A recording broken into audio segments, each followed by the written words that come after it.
Welcome to Love Healing, episode 6.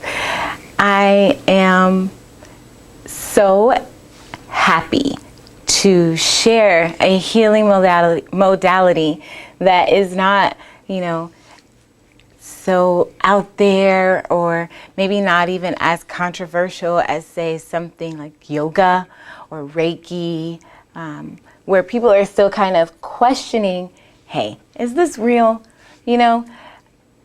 I am honored to also have a friend like Ashley Wenzel.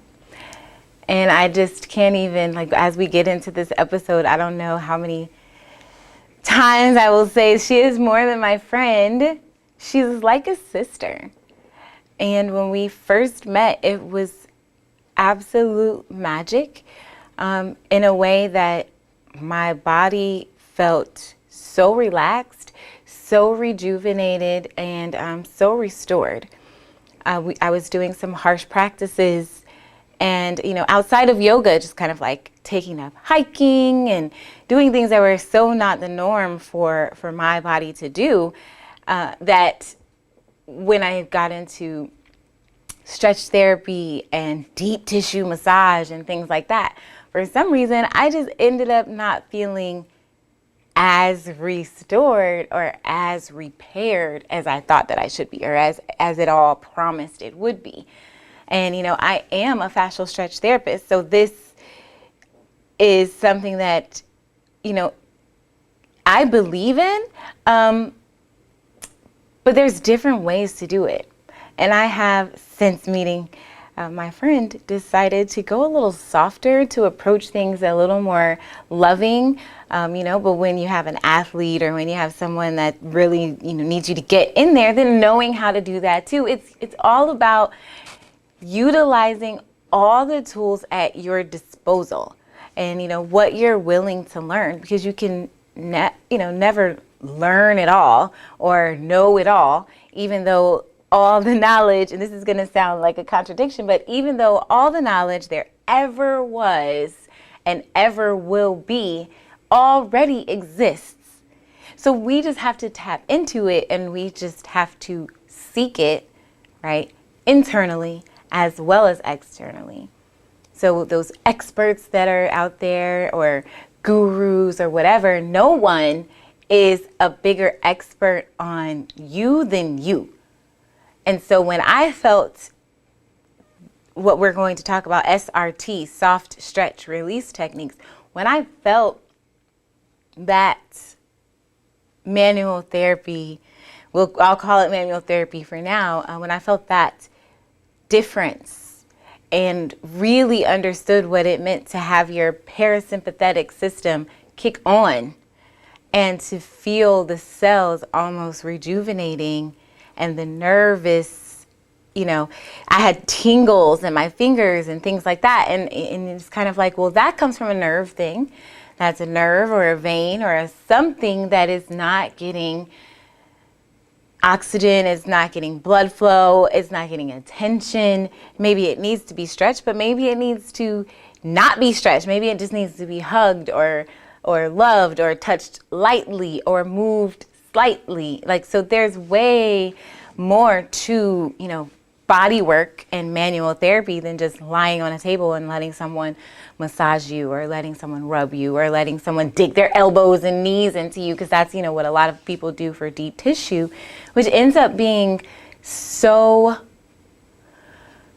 damaging to the tissues and even the nervous system, because you can't really relax if somebody's digging their elbow and you're like, oh yeah, okay, it's right there. Dig into that, lean into that, go into that, yank it, pull it, jerk it, crack it. It's like, why are we being so rough with ourselves? Who said no pain, no gain? Whoever that person is, I wish I could go back to them and be like, zip your lips. You're not actually correct. Why does it have to hurt to heal? So that's one of the things that I love about this technique. I don't even know what to call it, because it's so many things wrapped into one, and we'll dive in and you'll see and you'll hear, so if you're listening, head over to our YouTube page and you can actually see the video. I do always try to put in a PowerPoint to give some background information, as well as links to articles and links to the guests' pages, because it's so important that we take the time to not just hear what's being told to us, but then find out for ourselves, like maybe book an appointment. And it doesn't have to be with me. It doesn't even have to be with Ashley and Chris. It can be with whomever is practicing a soft release. There's zero balancing. There is the Feldenkrais method. There is, Anatomy Trains Thomas Myers has a lot of, I did a neurovascular program with Kirsten, who was amazing. Like, there's always things to learn and always ways that we can expand how we interact with ourselves, first of all, and then therefore with others. I think that is an important, thing for us to know and to remember. So let's dive in. What is SRT? So it's actually a hyphenated word, but it is soft stretch release techniques. SRT therapy is a unique approach to neuromyofascial release and unwinding tissue with a completely gentle, soft, and non-aggressive application. That is a key for me. I do not believe in making people hurt. Even when it was time to stretch for ballet, it was like, well, why do I have to pull myself apart? That hurts, but it doesn't have to. So with SRT, our philosophy is simple. Hugging helps heal, which means that we strive to physically support the body, limbs, and head as much as possible. So SRT approaches healing from both ends of the spectrum, involving emotional and energetic connection with the physical. This is a nice quote from the founders of SRT. We help remove the negative lower vibrational feelings of pain, trauma, distrust, angst, and fear, and replace them with higher vibrational frequencies of love, safety, trust, acceptance, and comfort. Just the mere fact that they say hugging heals, they've got me. It's like, you had me at hugging, which is a component that is missing in our daily lives right now as we social distance, which to me sounds so opposite day.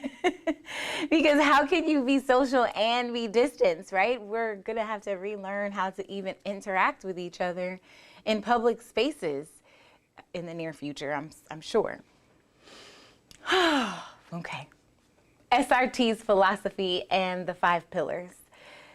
So these 5 pillars are synergistically interconnected and lay at the basis of the applications and techniques used with each client. So there's the fascial system, the nervous system, the belief system, feelings and emotions, and neuroplasticity. So just kind of a little snippet of what each one of those are, because if you want to learn more in depth, you'll hear from my guests, but also you can purchase this course at their website, which is SRT Academy, or srttherapy.com. They do have an SRT Academy where you can take snippets and bits and pieces, however is best digestible, for you in the way that you learn and process. So I don't want to give it all away. But this system, the fascial system, consists of 3 distinct types of fascia: the superficial fascia, the deep fascia, and the visceral fascia. The system covers us from head to toe, wrapping around the muscles, tendons, bones, blood vessels, all the way to our organs. This is a living spider web that intertwines its way into every other system within our framework, within our body. The fascia literally is like this spider web that not only kind of keeps us up in space, but also separates the muscles and the ligaments and the tendons and puts groups the organs where they go. And an interesting thing that I learned in one of the trainings that I went to is that for so long in Western medicine, whenever surgeons were doing surgery, they would cut in and they would see this fibrous material and just kind of move it out of the way. Like, okay, I don't know what that is, but that's not the muscle I'm looking for. That's not the, pocket or organ I'm looking for. So I'm just going to move that out of the way, like it's not important, and dig in and start cutting things, which sever nerve connections, which, the body will then, once it's sewed back up, at all costs attempt to protect that area that was cut open.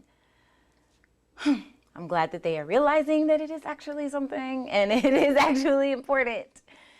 The nervous system, the second pillar, consists of the central nervous system, CNS, and the peripheral nervous system, PNS. Now, those things break down into many different components, but it is essentially comprised of the brain, spinal cord, sensory organs, and all of the nerves that connect these organs to the rest of the body. These organs are mainly responsible for the communication and control of the rest of the body. So whether the sensory nerves that are coming from the brain go out to the fingers for touch, or even say to our body, let's move this way, let's go this way, let's go that way. All of that is in the nervous system. And then the peripheral nervous system breaks down even further to somatic and autonomic, right? So autonomic just automatically happens, like blood pumping or breath, just as you walk around every day, breathing in life. That's automatically happening. Somatic system is things that we can control, like our movement. And we can even control our breath.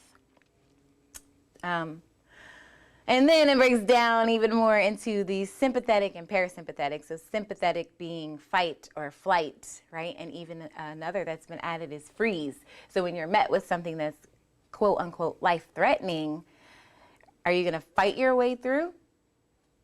Do you run away from it? Or do you just freeze? Like, I don't even have a clue what to do. Okay, so then there's the parasympathetic system that is responsible for rest and digest and restore.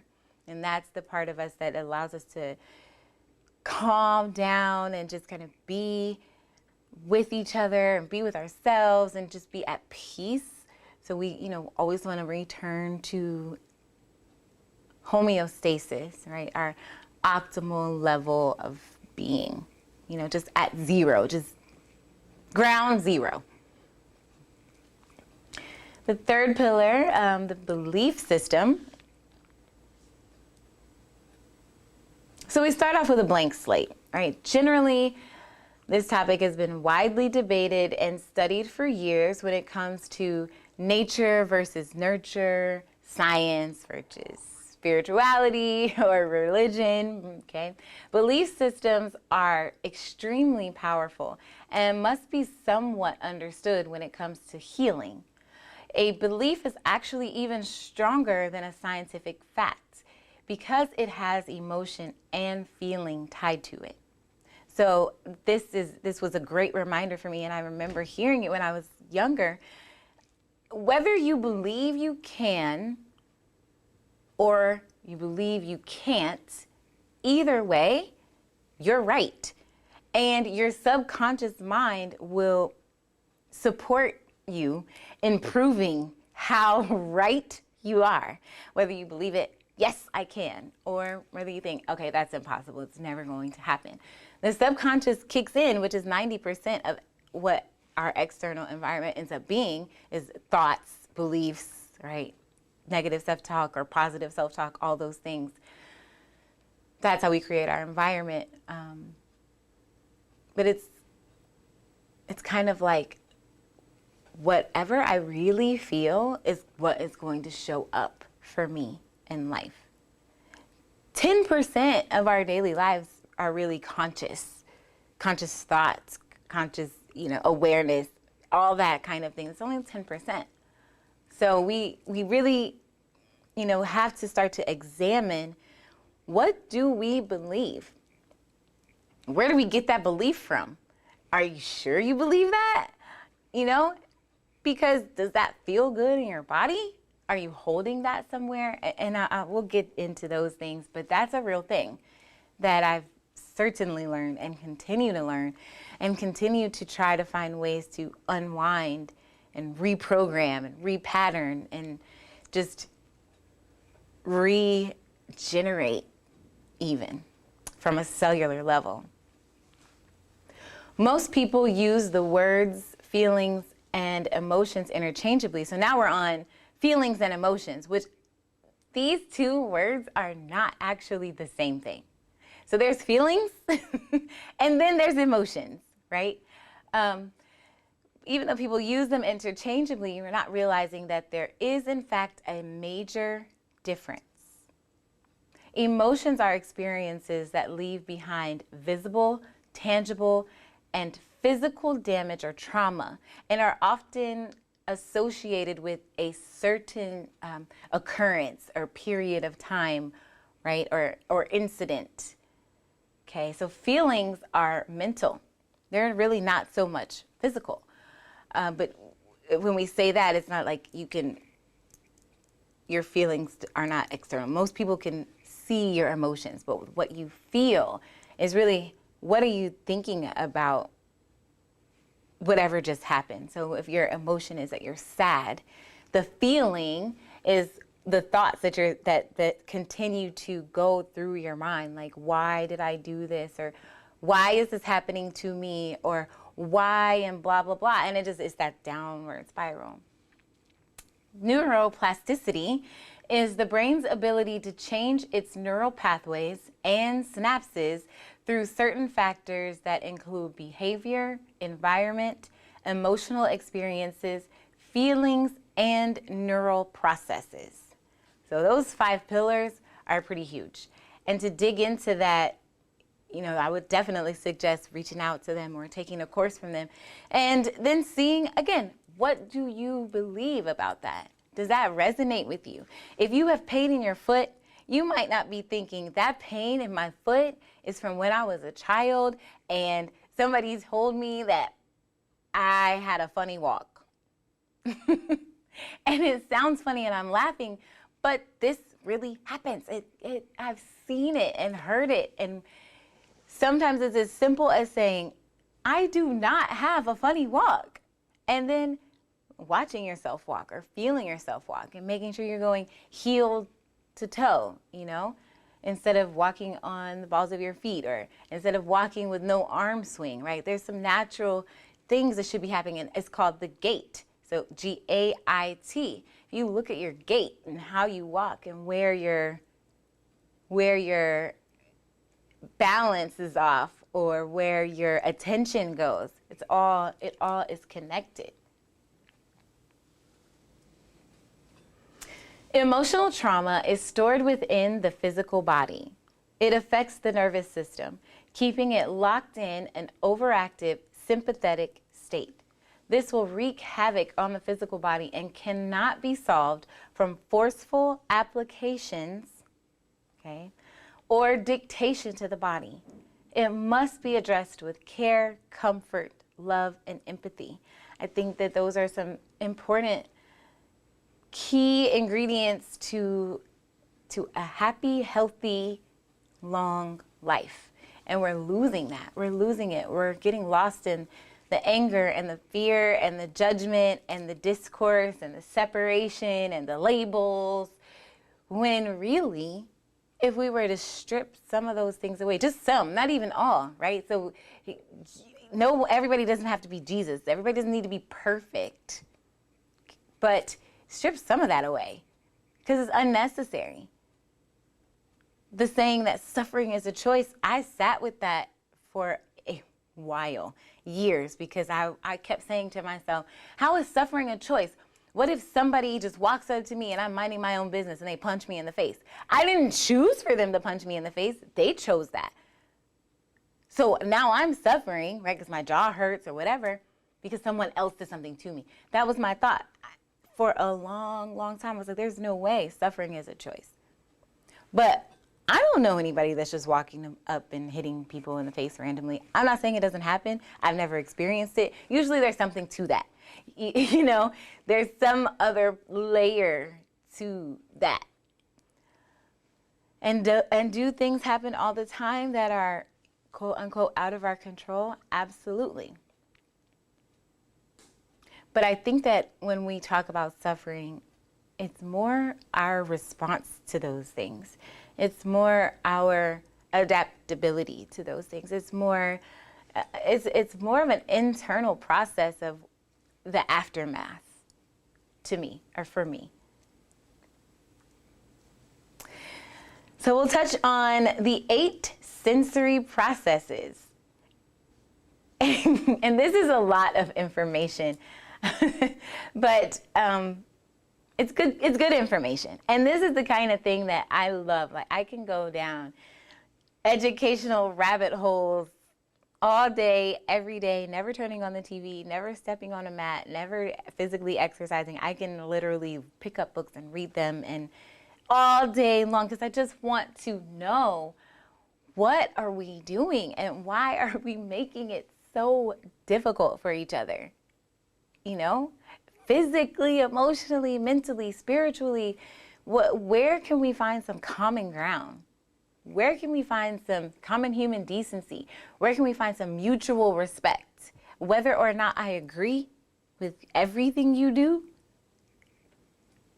where can we, like, okay, this is you, this is me, we're good. That's what I want to, that's what I want to find out. That's what I want to share with everyone. As soon as I find out, I am telling you. Because I feel like that would just make everybody better, calmer, maybe even bring about heaven on earth. I don't know. That's a thing. People believe that can happen. I'm not against it, and I won't actively try to dispute it. I choose to believe that we can change, and we can grow, and we can learn, and we can work together. I don't know. So, sensory processing disorder is controversial still and is misdiagnosed in many cases. Any professional that discusses addressing the nervous system in treatment or therapy should familiarize themselves with everything that affects this important system. So, tactile, most commonly recognized and includes all forms of touch or pressure. Auditory is listening, hearing, and ability to selectively attend to auditory stimuli. Like, what are you going to pay attention to? You know? Visual, eyes to perceive close and far objects. Ability to use smooth and precise eye movements to scan and assess environment. One of the things that I definitely know is where the eyes go, the body follows. So it's important to pay attention to your focus, your drishti, as they call it in yoga. Where are you looking? Taste, associated with smell, actually, as typically you smell something before you taste it. Taste buds can also determine something harmful or disgusting for you. So I don't know if you remember when you're a little kid and you have to take medicine, and they're like, just hold your nose and drink it down. And you're thinking, but my nose smells, my mouth tastes. Why is that?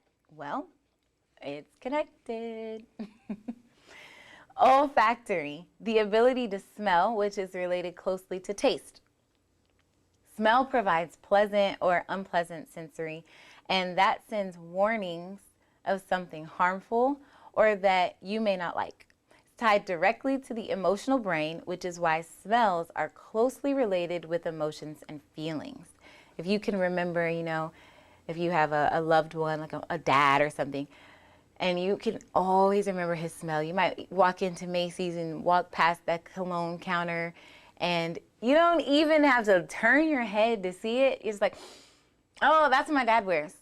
That smells like home. That smells like love. It smells like support, right? But it's just a smell, but it's associated with many other things.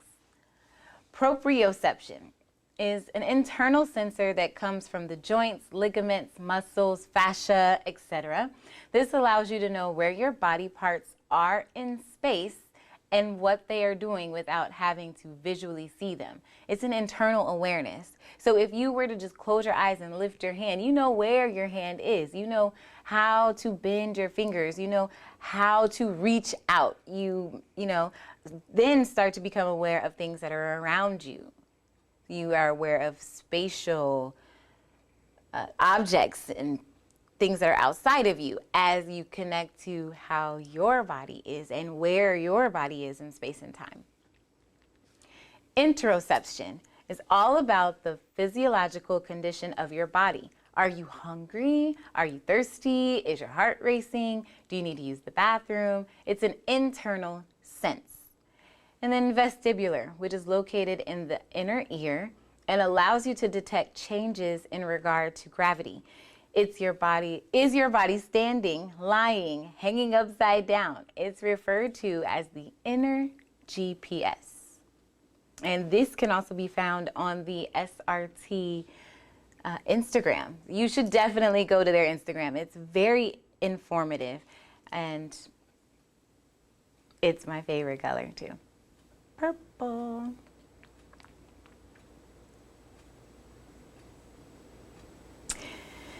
So SRT is, always going to be hugging the limbs and making sure you are supported and you feel supported. It assists in your breath and breathing and all of those things. And, if you are listening, you're hearing a little bit of music come through. This might be playing when you come in for an SRT session. Just to help you move. A lot of manual therapists will refer to what they do with their clients as a dance, right? So if I'm the therapist and I'm following your tissue and I'm listening to your body and I'm, watching your responses, I'm basically dancing with your nervous system to help deregulate the sympathetic and kick on or upregulate the parasympathetic, the one where you can release, where you can acknowledge, where you can sense what's going on and the changes that are being made. So this is all about Chris and Ashley, the snippet. This is a snippet version. But these two are really amazing human beings. And I feel like I say that about everybody that comes on this show, but I wouldn't have them here or, I wouldn't want to talk to them if I didn't think that they were amazing human beings. And that's just me. It's my opinion. Everyone has one. We don't have to agree. But I would say that even if you look at their story and you look at them and if you get the chance to meet them, you can almost feel how much they care. These modalities that they use and their journeys to get to them have led them to a place where they understand humanity from the point of view of conscious awareness and collective connectedness. And that is so important for where we are going in the world. One way or the other, we're connected. And we've got to stop kind of this hoarder victim mentality. And it's a process. It's a process. But we're in it now. We're in it. So SRT, gentle and soft approach to neuromyofascial release and stretch. Chris describes himself as many things, including an entrepreneur, a movement and neuromyofascial specialist. He's an author, a son, an explorer, an engineer, a wrestler, a starseed, and a human being. So here's a quote from Chris. In conjunction with SRT, I am a firm believer that there is never a one-size-fits-all approach. And as I grow, awaken, and evolve inside of my own abilities to help heal others, I infuse energetic and emotional healing techniques into my practice and sessions using holy fire reiki, the gua sha, and structural joint integration and energy muscle testing techniques. That is a mouthful, and I love it. Having experienced it and experiencing his approach to teaching as well was just, it was just something that it's kind of indescribable, but is necessary for all. You know, I don't know, maybe I'm biased.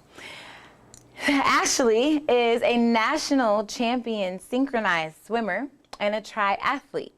She has a Bachelor of Science in Biology, pre-med from Grand Canyon University. She's a PMA certified Pilates teacher, a Voila method and Reiki practitioner, and she's the co-founder of SRT. Ashley says, I intend to share and give all I have learned so others can find healing and harmony in their body, mind, and soul. Welcome to the show, guys. Thank you for having us, Tiff. Thank you for coming to Love Healing. And guys, these are my super awesome friends that teach SRT and have done every single bodywork thing ever and found the one that is not only soft, but effective and also gentle. Like I said soft. Soft and gentle are synonyms, but they're not the same. And I know you guys have separate healing journeys, but can we talk about the ones that connected you to each other and helped you create SRT? Absolutely. I will let beautiful Ashley go first. Making me go first. All right. I would say my journey began when I was an athlete, and I was used to very aggressive work. And I had a bad accident and lots of injuries about 10 years ago. I used to race Ironman triathlon, and I was hit by a truck while I was on my bike.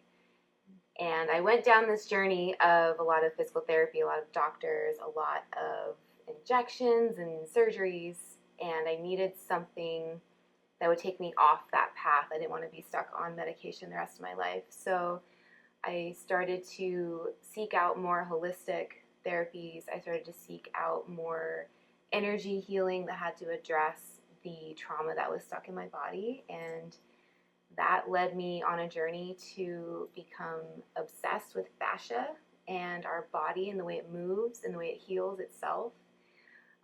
That journey led me to meeting Chris, and together, as we worked on each other, as we worked on our clients, we evolved and we changed into what we now call SRT. Beautiful. Yeah. I just love her. She's if you're listening, you don't get to see how beautiful she is. Her spirit literally emanates out of her eyes and her smile, and she's like my sister from another mister and all the things. Okay, Chris. Your brother-in-law. My new brother-in-law. What a hyped introduction. Okay, Chris. I'm still learning about Chris. Chris was also a wrestler. So again, if you're not listening, you don't get to see the muscles popping, and you don't get to see his smile either. They both literally can light up this whole space. And when they look at each other, it's like kaboom, boom, bop, bop, bop, bop. Fireworks. Now, Chris. That was a better introduction. So, for me, my journey started when I was probably 16 and a half, and I started doing professional wrestling. And so, working as a professional wrestler, I also began working as a personal trainer. So, wrestling, I didn't make any money. There's no real money to be made unless you're at the top of the game. But that was my passion, and so was fitness. And so, wrestling and fitness kind of went hand in hand. And throughout my 20s, I beat up my body a lot. So wrestling shows every weekend, in and out of the gym, 4, 5, 6 days a week working out. And my body just started to break down in the later part of my 20s. And so I ended up moving from personal training in the gym to more of corrective exercise specialties to more of movement therapy. As my body started to break down, I started to research and explore why I can't move the way I used to be able to move, why my body's in pain when it didn't used to be in pain. And that kind of led me to the movement therapy, and then which led me into more of the fascia realm.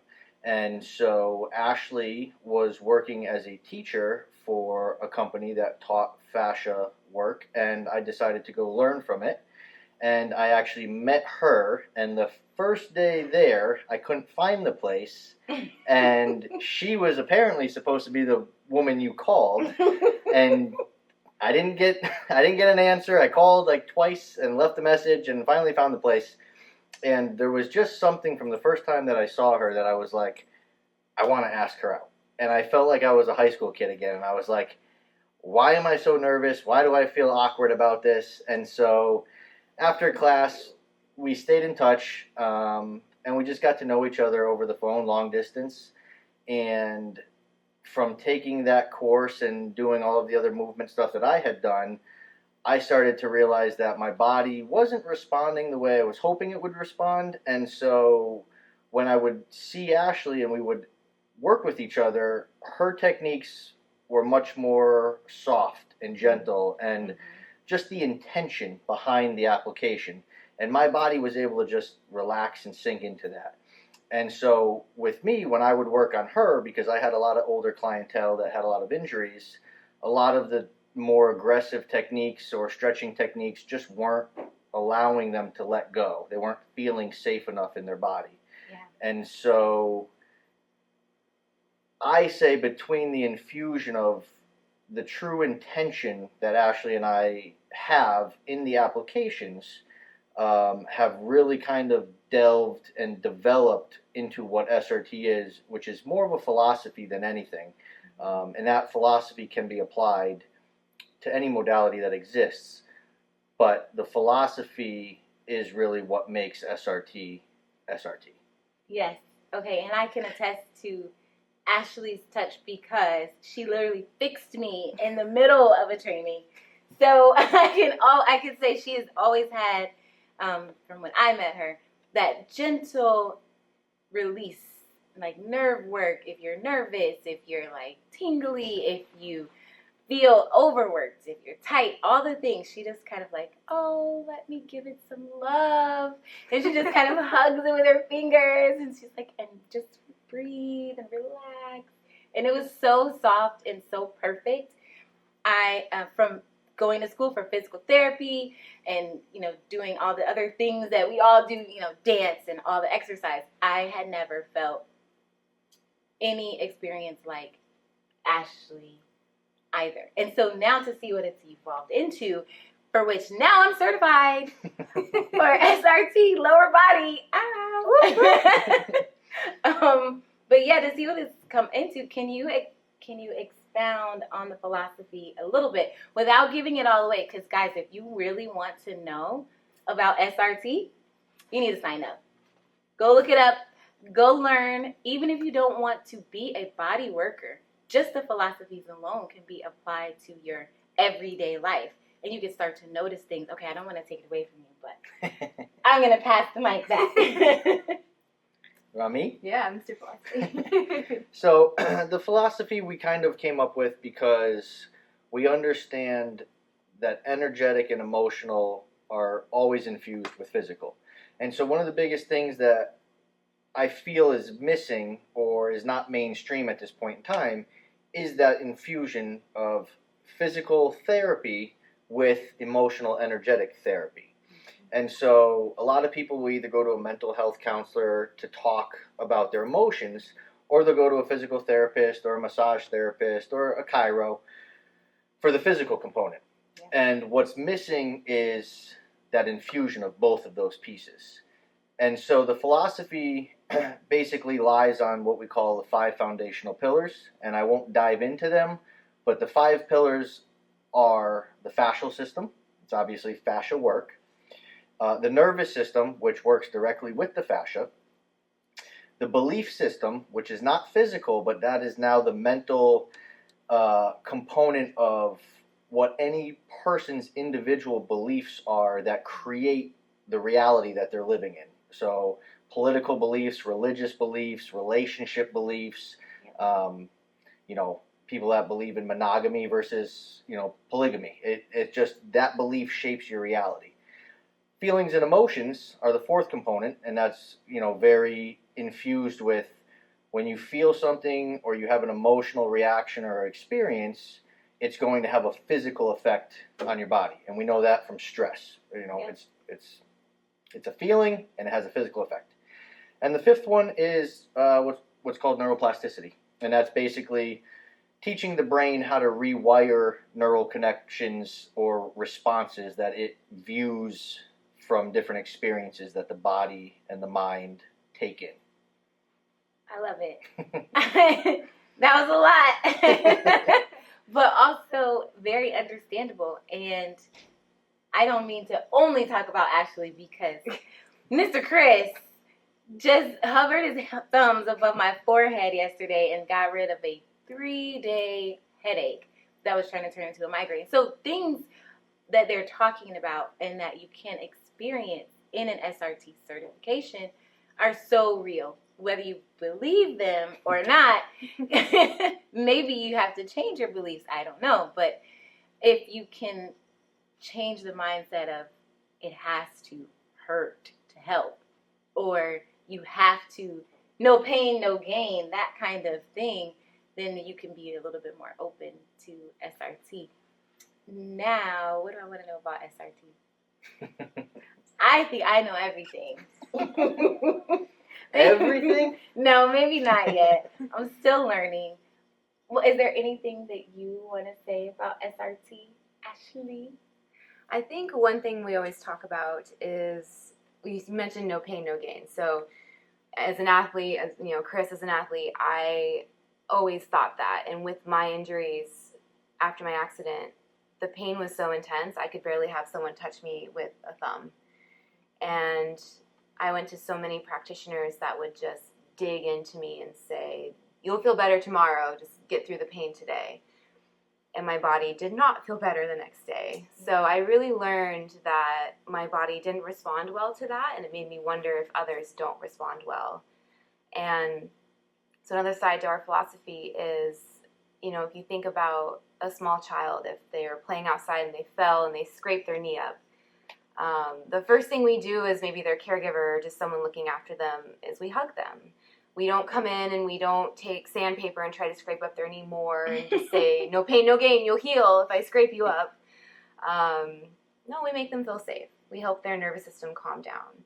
And through that love, they start to heal themselves. We put a Band-Aid on it. Underneath the Band-Aid, they heal themselves. And so that truly is our approach when we work with people, and that's what we try to help our clients understand and our people that take class understand, and try to spread that new awareness.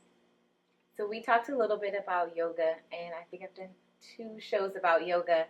So for those that say yoga will stretch you out and yoga will make you feel better and yoga will fix all the things and all the ailments in your body, how does SRT differ from yoga? I know this answer, but just so, this is not an excuse for anybody to be like, I'm not going to go see an SRT specialist because I could do yoga.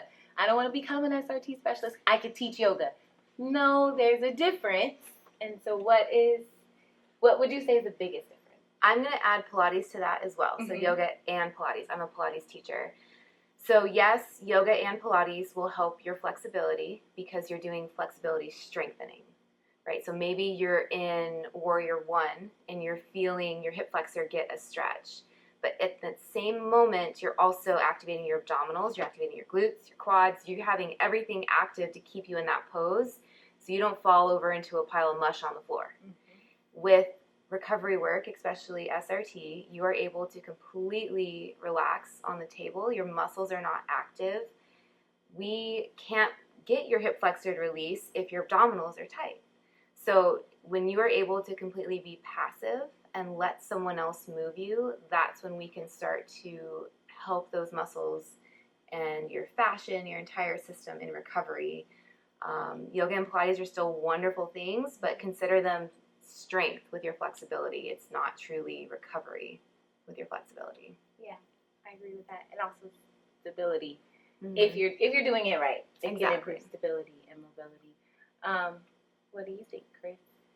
Ashley hit it, pretty much on the head. The biggest thing that we try to get people to understand is there's a difference between active stretching and passive stretching, or even active assisted stretching. So a lot of personal trainers and a lot of stretch techniques that are out there consist of assisting the client in an active stretch, which means there's still muscle groups that are turned on and they're still activating other parts of the body to try to achieve a certain stretch of one area. With SRT, our goal is completely passive assisted stretching, meaning their bodies are completely relaxed and we're assisting their body into its own comfort range of motion. We never want to force it past somewhere that it doesn't want to go, and we never try to dictate or tell the body what we want it to do. Right. It's more about listening to their body and understanding there may be trauma, there may be restrictions based on mechanical or emotional issues. And so wherever they're comfortable in each session is where we choose to meet them. We always want to work with them. We never want to work or dictate to them what I want it to do.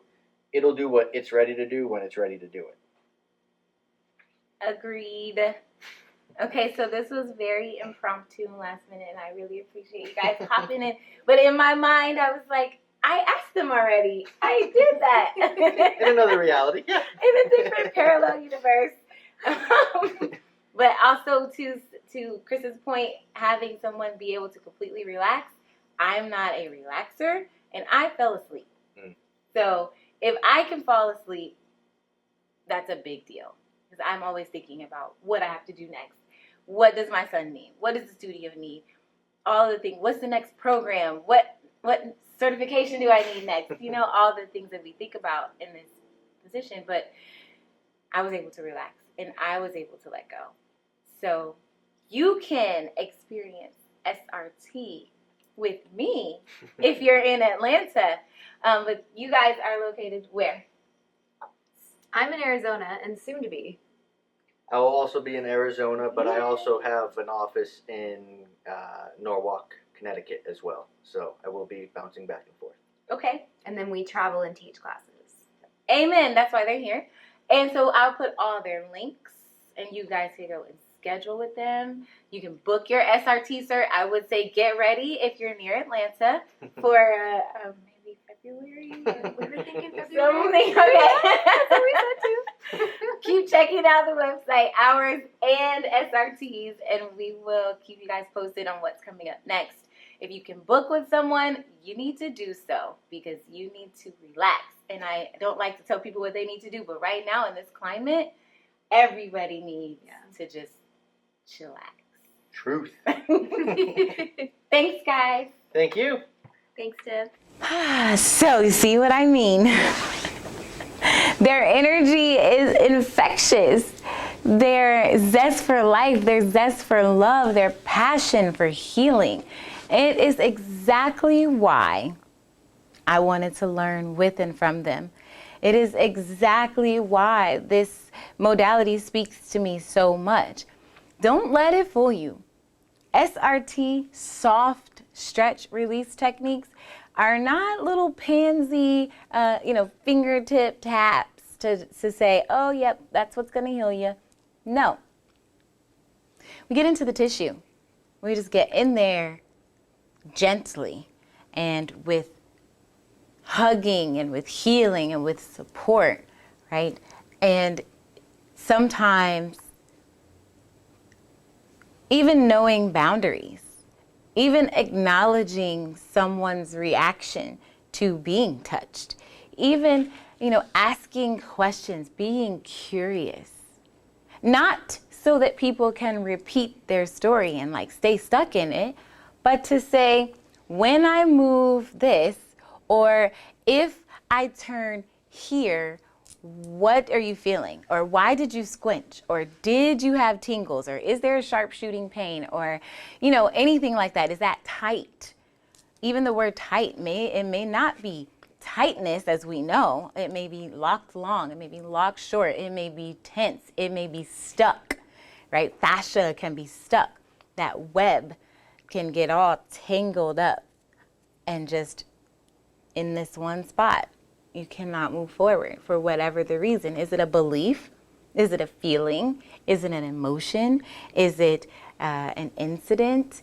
Is it a death? Is it grief? You know, all things go together. And in such a way that is so interesting. If we were to just sit back and pay attention, we would start to notice so many things. We would start to notice so many things about ourselves. You know, what do we say to ourselves?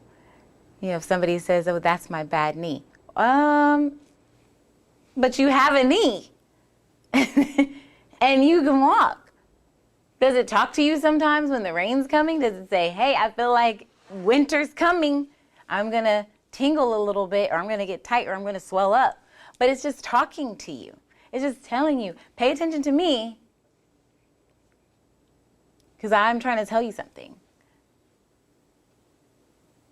And the message that we should get is where the attention should go.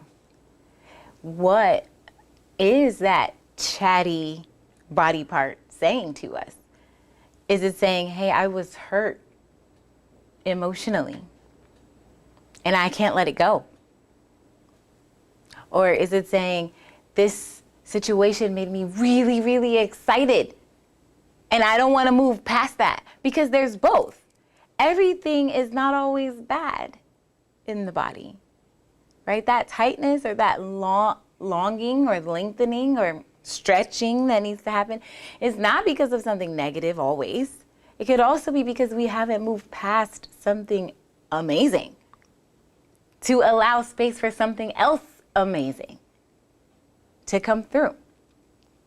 Kind of like those guys that play football in college and, you know, they're like 40 or 50 and they're still like, yeah, because I was the #1 draft pick in 1948 and I did boop, boop, bop, bop. Like they're still there. And when they talk about it, they light up and look like they're in high school almost.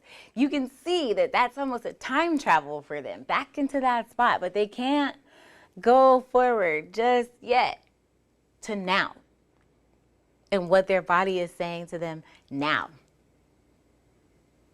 That's a thing. So yes, good things happen, not so great things happen, but how can we respond to them?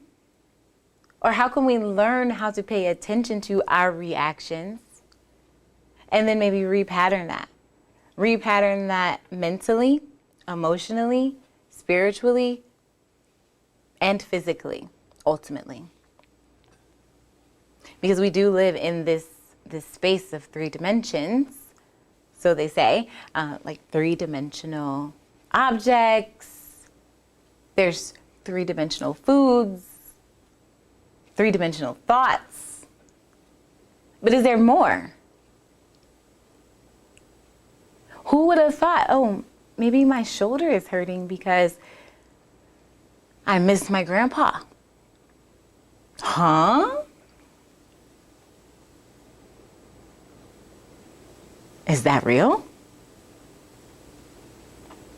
I say so. I say yes.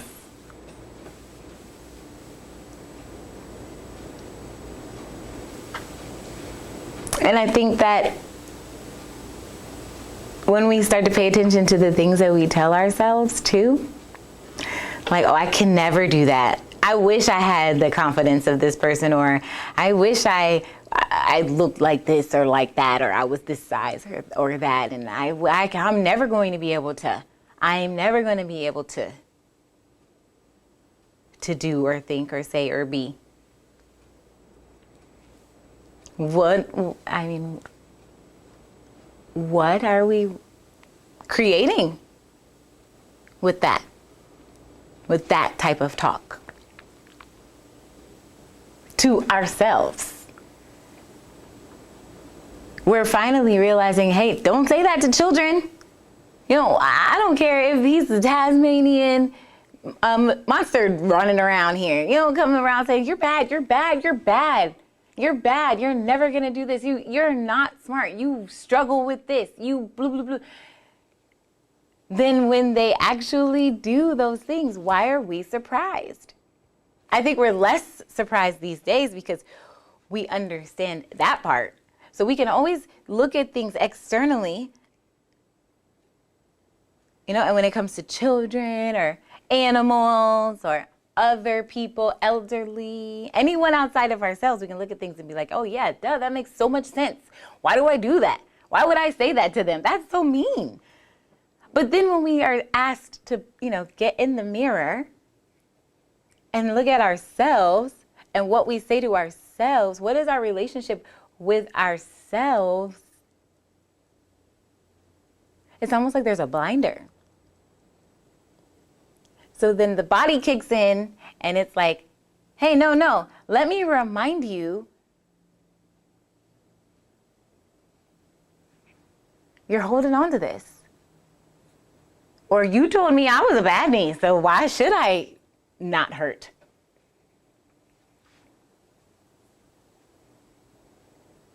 You told me I would never lose weight, so why should I lose weight? Sometimes that interoception, are you hungry? Maybe. Or maybe I'm sad. Or maybe I'm happy. Or maybe I'm scared. Or maybe I'm angry. And I'm just eating my feelings. I'm eating my emotions. So then how are we surprised when it shows up physically? I know those are small things that we tend to not pay attention to. I know I didn't until I started to learn about them and until I started to step back and take a look at myself. I am notorious for being like, oh yeah, I've gained 10 pounds. Man, I'm so fat. And then people look at me like, what are you talking about? You sound really crazy. What do you have, body dysmorphia or something? Because that's a real thing too. And I'm sure we all know those people. Sometimes your phone rings, and as soon as you see who it is, you're like, oh no, I am not in the mood for this today. I cannot do this Debbie Downer, woe is me today. But that is a part of who they have become. And it shows up physically. The shoulders are hunched. The chin is down. There's protective layers of skin over parts of our body that correspond to maybe a chakra or that correspond to an organ. You know, that's a part of something that does something else energetically, right? Because it all does. The organs, the ligaments, the tendons, the bones, the muscles, the thoughts, the nerves, the veins. They all respond to and or are stimulated by energy, energetic frequency.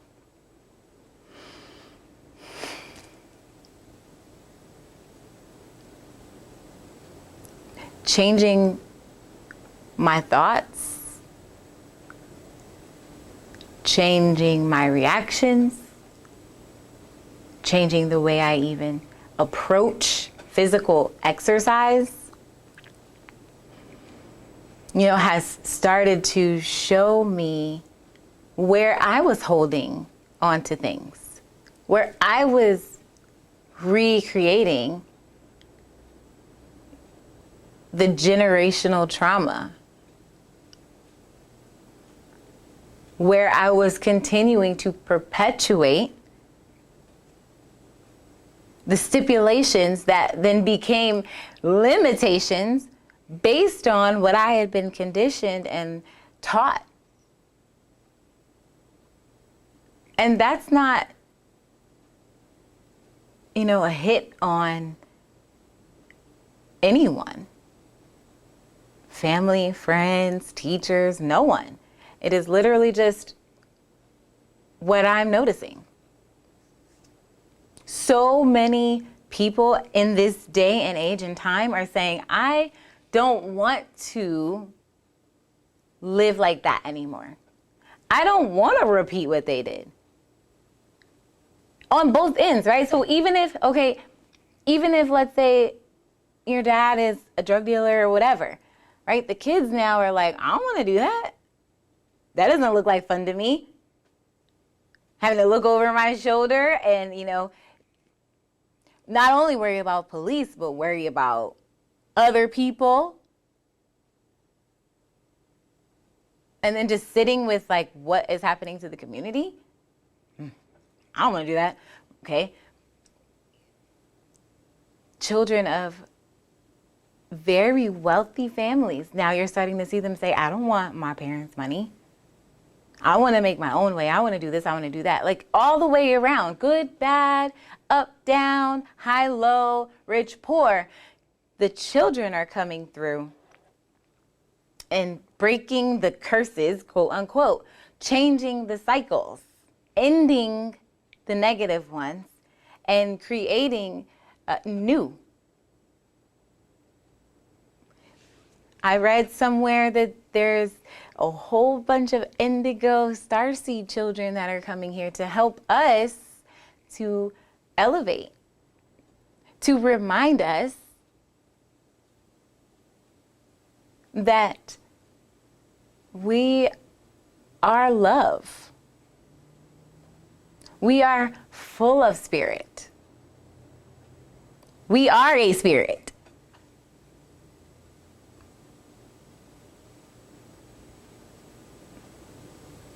So the next time that you are thinking about going to get some body work, a massage, a stretch session, anything, maybe seek out an SRT specialist. Or seek out someone who does a lymphatic drainage even. Or that has studied neurovascular release.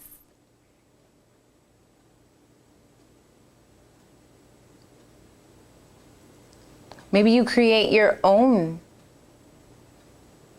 formula for neuroplasticity for yourself. How are you going to wake up your brains and your neurology and change it? Learn something new. What if all of the useless information that we've hoarded in our brains and cluttered and clouded us, we just kind of like, let it out. Let that go. That's not important. And whatever that is to you, I don't know. But I am examining what that is for me, what that means for me. And maybe we'll all figure it out one day. Maybe we'll all elevate to 5-dimension and above thought processing, and that's where you come from a place of love, and where you come from a place of connection, and where you come from a place of support and honesty and all of that. Like maybe we'll all get to that ascension point to where there's heaven on earth, like I said before, or we're creating new things. I read something by Steve Jobs before he passed where he said, genes are genes. Whether they cost $3,000 or $30, they're still genes. And you're still going to put them on one leg at a time to cover your body.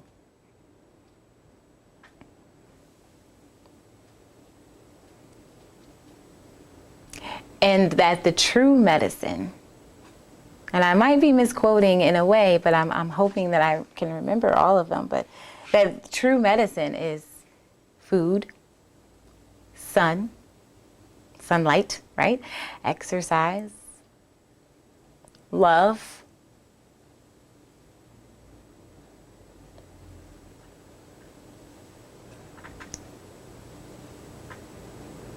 and I agree with him.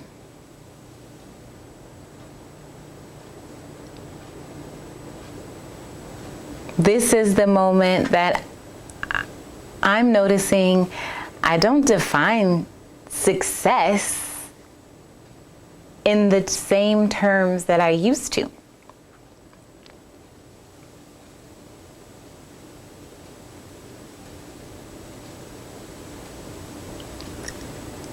And my focus is not always external.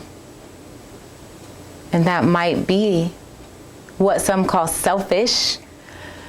But it's time. It's time that everybody gets a little selfish.